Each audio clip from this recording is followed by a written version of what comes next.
Oo nga, 7 months. Wag natin pinipressure, ma. Wag natin pinipressure. Hayaan mo lang. Malay Hindi mo, kasi gusto niya.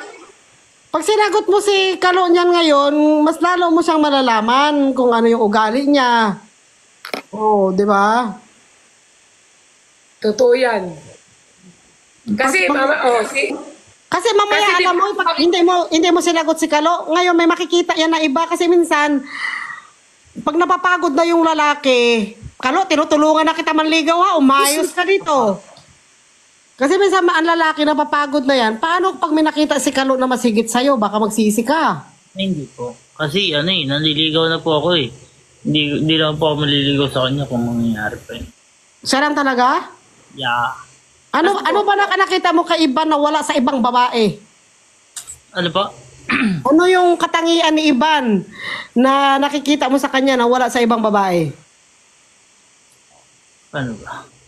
Si Ivan po kasi sobrang simple niya lang. Hindi po siya yung nagme-makeup na although yung iba din naman po. Hindi ko po alam, bigla ko po siya nagustuhan.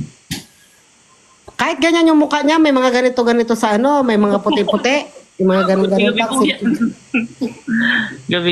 Tsaka matagal na po kasi kayo magkakilala niyan.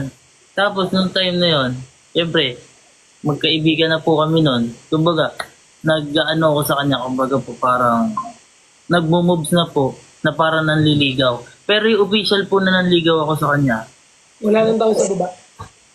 Nakabukas po. Gusto mo ako po ako nanligaw sa kanya, yung kumbaga, yung pati po sa mama niya, nagpaalam ako, May.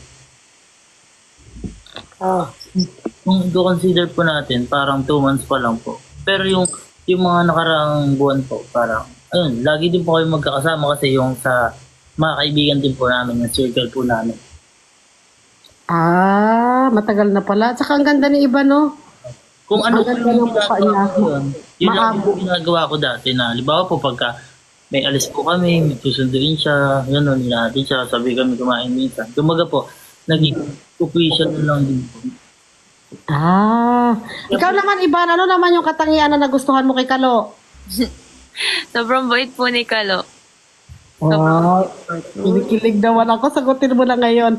Halimbawa, naging mag-boyfriend at girlfriend na kayo. Ano ang tawagan ninyong dalawa? Halimbawa lang. Tinatawag ko po siya minsan love eh. What?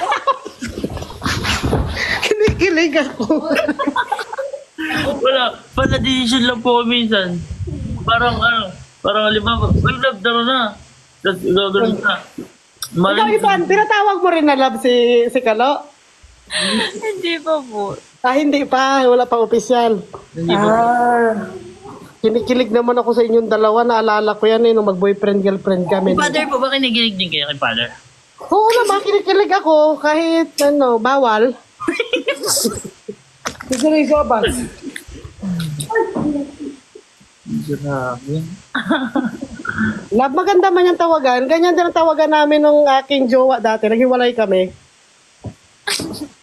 Ay, hanggang naman po ba kayo? Sorry po sa, Malay mo, swerte naman sa'yo, love.